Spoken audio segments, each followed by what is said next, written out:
अब यहाँ पे हमें दो एक्सप्रेशंस दे दिए गए हैं और हमें इस वाले एक्सप्रेशन को इस वाले एक्सप्रेशन में से घटाना है।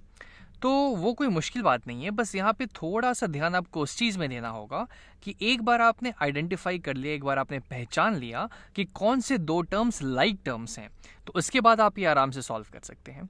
तो चलिए पहले हम देखते हैं कि कौन से टर्म लाइक्स हैं। तो वो करने से पहले हम ये ब्रैकेट्स के जंजाल से, ब्रैकेट्स के इस झोल मोल से इसको दूर करते हैं, इन ब्रैकेट्स को यहाँ से हटाते हैं।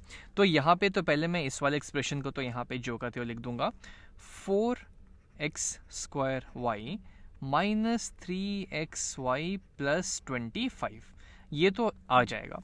अब यहाँ पे है माइनस जो कि इस पूरे पे डिस्ट्रीब्यूटेड है। अगर मुझे यहाँ से ये ब्रैकेट्स हटाना है तो मुझे इस माइनस को हर एक टर्म के साथ मल्टीप्लाई करना होगा, इस माइनस को हर एक टर्म पे डिस्ट्रीब्यूट करना होगा।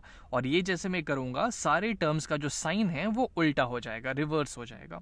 जैसे कि माइनस ऑफ 9y² हो जाएगा माइनस 9y², फिर ये माइनस इस पे मल्टीप्लाई होगा तो ये हो जाएगा माइनस 9y²x, फिर ये माइनस 7xy से मल्टीप्लाई हो जाएगा तो ये हो जाएगा माइनस 7xy, और माइनस ऑफ -20 हो जाएगा प्लस 20।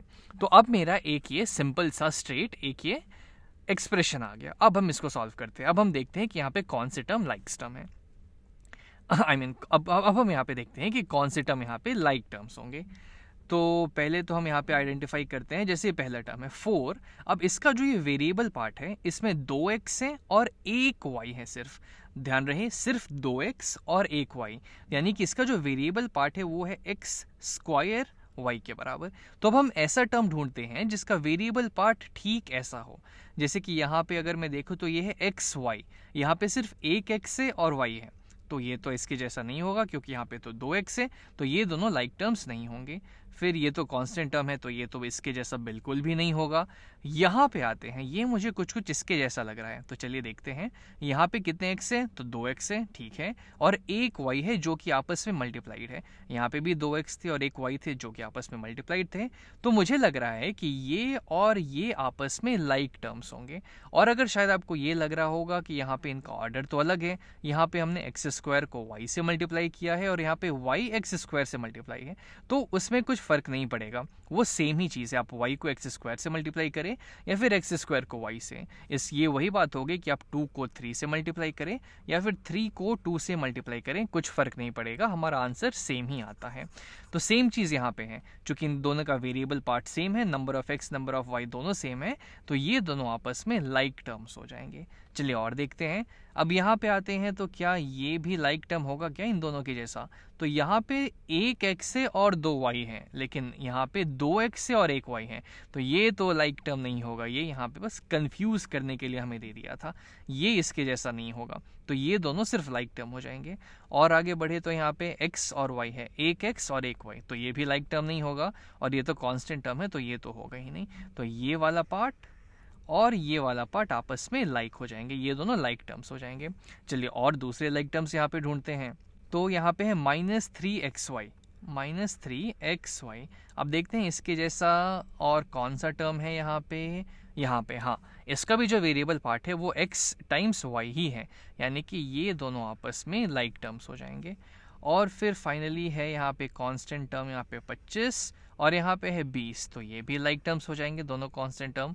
और इसके जैसा तो कोई टर्म है ही नहीं यहाँ पे, तो ये मेरा इकलौता अकेला यहाँ पे बच जाएगा। ध्यान रहे, इसको आप इन दोनों के जैसा मत मान लीजिएगा, क्योंकि ये आपस में बराबर नहीं है इनके वेरिएबल पार्ट्स। यहाँ पे 2x है और 1y है, यहाँ पे 2x है 1y है, तो ये दोनों लाइक टर्म्स हैं। लेकिन यहाँ पे 1x और 2y है जो कि आपस में मल्टीप्लाइड है, तो ये इनके जैसा लाइक टर्म नहीं होगा। तो बस अब हम सारे लाइक टर्म्स को एक साथ लिख देते हैं। तो ये हो जाएगा 4x² y माइनस 9y(x²) या फिर x² y, इसको भी हम ऐसे ही लिख देते हैं, ठीक है, ये हो गया। माइनस 3xy माइनस 3xy ये आ गया, माइनस 7xy ये आ जाएगा, प्लस 25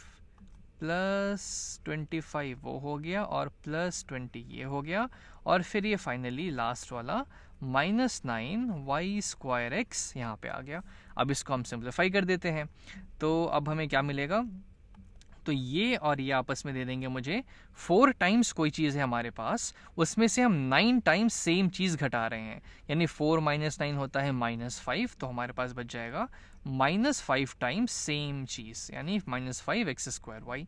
अब यहाँ पे आते हैं, यहाँ पे हमारे पास -3 टाइम्स कोई चीज़ और -7 टाइम्स सेम चीज़, यानी कि -3 और -7 होता है -10, तो ये हमें दे देगा -10 टाइम्स xy। और 25 और 20 तो आसान है, 25 + 20 होता है 45, तो +45 यहाँ पे आ जाएगा, और ये वाला टर्म तो यहाँ ज्यो का त्यों आ जाएगा, -9y²x। अब ये जो यहाँ पे हमारा एक्सप्रेशन आया, ये दिए हुए एक्सप्रेशन का सिंप्लीफाइड फॉर्म होगा।